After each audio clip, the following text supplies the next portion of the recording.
viewers, assalamu alaikum. Welcome back to my channel another vlog. So viewers, আজকে আমাদের বাসায় হচ্ছে মাছের ঝোল রান্না হবে। সো এই কারণে আমি বলতেছি মাছের ঝোলের ভিডিও আপলোড করা হয়নি। সো এটাই আমি আপলোড করব। এই কারণে আমি আমার মা বেগুন, সিম, আলু সবকিছু আর কি এভাবে চাকচাক করে কেটে নিয়েছে, চারকোনা করে। আমি এটি ধুয়ে ধুয়ে তুলবো।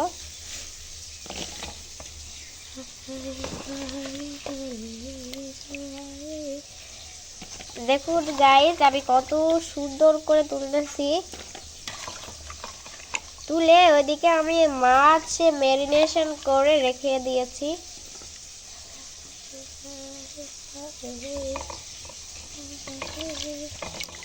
এই তো এই ঝোলটা আমাকে খেতে হেভি লাগে, দারুণ লাগে। ঝোলটা আমার প্রিয়।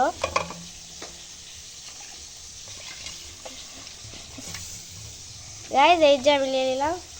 ভিউয়ার্স, এই যে আমার সবগুলা ধুয়ে নেওয়া শেষ। আর এই যে এখানে পেঁয়াজ কুচি করে রাখা হয়েছে। আর এই যে মাছ ভাজা হচ্ছে, এখানে ম্যারিনেশন করে ভাজতে দিয়েছি। তো ভিউয়ার্স দেখুন, এই যে আমাদের মাছ ভাজি করা হচ্ছে।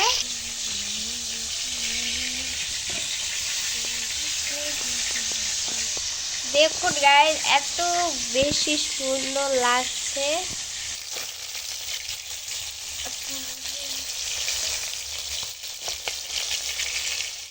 আমাদের মাছ ভাজি রান্না শেষ। এখানে দিয়েছে হচ্ছে পেঁয়াজ, এটি ভেজে নিবে।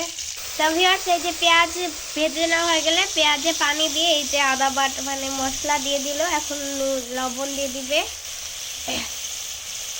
পরিমাণ মতো লবণ দিয়ে দেওয়া হয়ে গেলে করবে।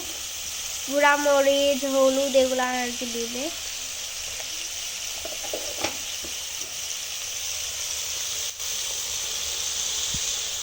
তো হলুদ দিয়ে দিল। এখন এটি মিক্স করে নিবে, নেড়ে নেড়ে।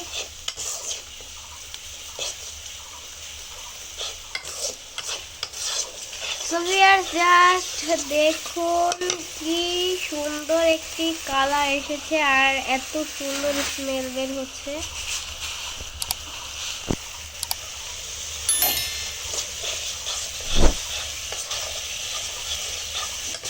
এখন এগুলা ছেড়ে দিবে, দিয়ে এটি মিক্স করে নেবে।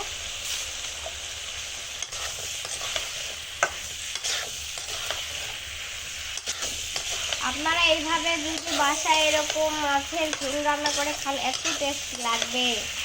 গায়ে জোর আসতে যদি খান তাহলে তো কোনো কথাই নেই, কথা ছাড়া। তো ভিউয়ার্স, এই যে নেড়ে কষিয়ে নেওয়া শেষ। এখন পানি দিবে। পানি দেওয়ার পরে কষিয়ে ভালো করে একটু লাস্ট পর্যায়ে দেখাবো আমি। সেদ্ধ করা হয়ে গেলে মানে সেদ্ধ করে ওইভাবে মাছ ঢেলে দিবে। সব পানি ঢালার পরে এটি নেড়ে চেড়ে দিয়ে রেখে দিবে ঢাকনা।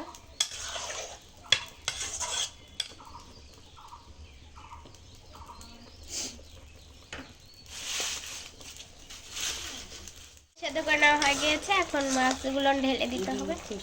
এই যে দিয়ে কষায় নিলে আমাদের ঝোল রেডি। ঝোল রেডি করে আপনার সাথে দেখা হচ্ছে। তো এটি নেড়ে চেড়ে রেখে দিতে। দেখুন আমাদের মাছ রান্না শেষ। মাছের ঝোল। সবাই বাই, সবাই like, subscribe and comment share করবে।